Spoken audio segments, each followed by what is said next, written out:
তো ভাইয়ের বউ মোটামুটি ভালোই সুন্দরী। যেই করছি আমার বউ কয় আপনি কবে থেকে লুচ্চা হলেন? আমি বললাম লুচ্চা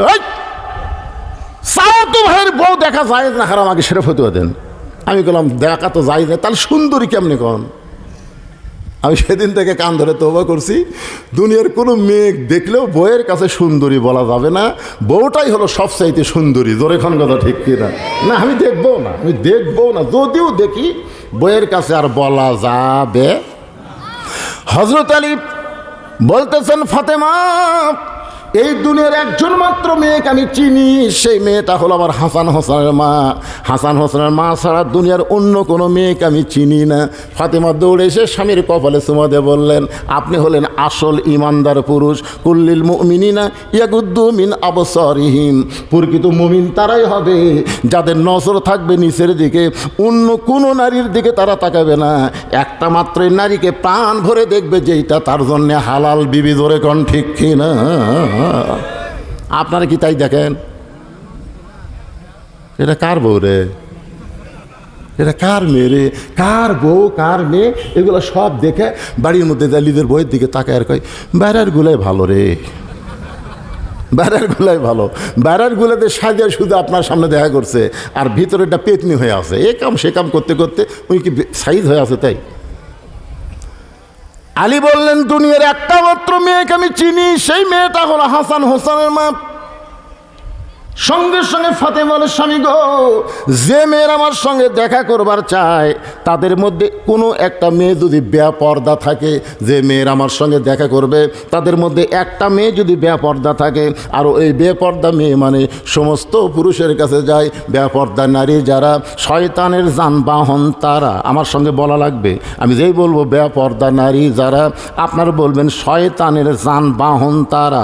বেপর্দা নারী যারা, আর একবার বলবেন, যে বলবো বেপর্দা নারী যারা, আপনারা বলবেন শিলা কলা তারা। বেপর্দা নারী যারা, এই দুটা সেই মশান বারে, এটা একটা লাসান। আমি যেই বলবো বেপর্দা নারী যারা, আপনার বলবেন ব্রয়লার মুরগি তারা। বেপর্দা নারী যারা। ফাতেমা বলতেছে, একটা যদি বেপর্দা মেয়ে থাকে, আর সেই মেয়েটা যদি পুরুষের কাছে গিয়ে বলে ফাতেমার চোখের ভুরু এইরকম, ফাতেমার দাঁতের সাইজ এইরকম, ফাতেমার গায়ের রং এরকম, কোনো পুরুষ মানুষ ওই ফাতেমারে দেখলো না, কিন্তু ওই বেপর্দা মেয়ের কারণে পুরুষের কাছে আমার চেহারা প্রকাশ হয়ে গেল।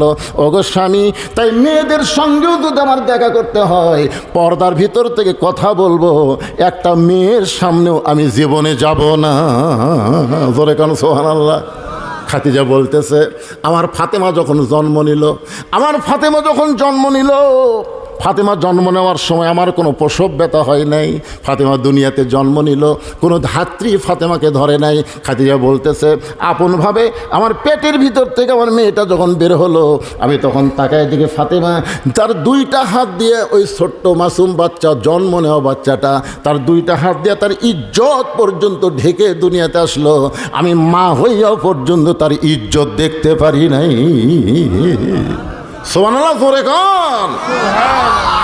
সেই ফাতেমা বলে, স্বামী গো, রাতের অন্ধকারে আমার মৃত্যু হবে, রাতের অন্ধকারে আমাকে দাফন করবেন।